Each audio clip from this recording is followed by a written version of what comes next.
इतना देर से फोन वेटिंग बा और कहाँ बिजी बानी इतना? अरे काम के फोन रहे यार। कौन काम बा? 1 घंटा 2 घंटा कौन काम बा रउआ? सच काला पर दिक्कत बुझाता। अरे तक का करी रे? हां तो फोन उठाल गई ना हमार। बतियाई ना। हां तो जाओ ओकरे से बतियावा।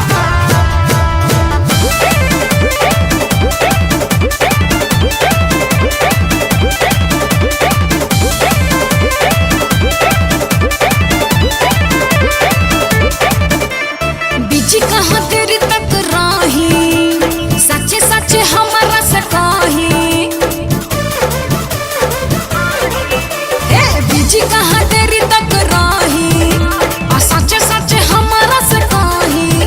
छही तोर तोहर जानतानी, सच बताई। एगो तू ही बड़ू रानी, हम दिल से कहतानी। गलत फहमी बात है कि दूगो रखले बनी। गलत फहमी बात है कि दूगो रखले बनी। मान जाना झूठो के नु कला कइले बड़े रो देखे बुझत का। फोन गाड़ी चलावत तनी ऐसे कैसे रो राखते देखत तनी? तो लड़ा दी। फोन उठाओ के खाली कहले इतना का खिसिया तनी। कबो बीच या कबो बंद बतावता काहे? अरे बैटरी डिस्चार्ज हो गई रहे। अच्छा हमरा पे डिस्चार्ज। हम पे यकीन करो जी, हम पे यकीन करो जी, हम पे यकीन करो जी। तोहर से प्यार करीला, जानी कहला में पारो जी।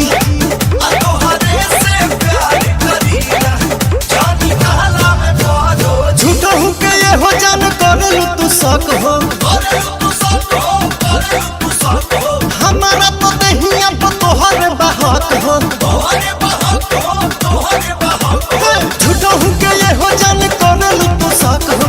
हमारा तो दहिया पर तोहर बहक हो। हम तो सब बुझतानी।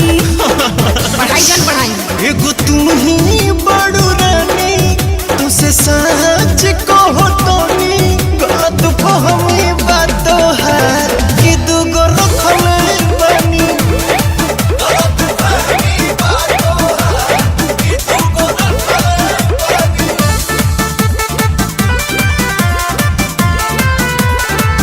अब कबो कबो आउट ऑफ कवरेज भी बताओता। नेटवर्क ना रहे। आवत हर नेटवर्क धराओ तनी आवत तू। चलो फोन रखो। रख के दिखावा तनी। अच्छा तोहरा के कैसे विश्वास दिलाई,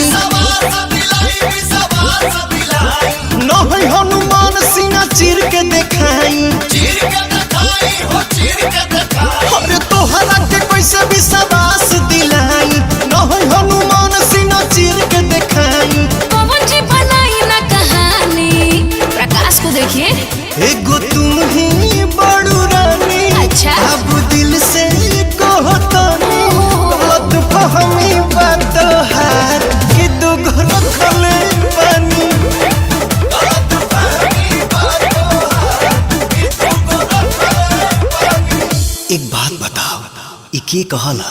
रउए संतोष रानू और छोटे बाबा।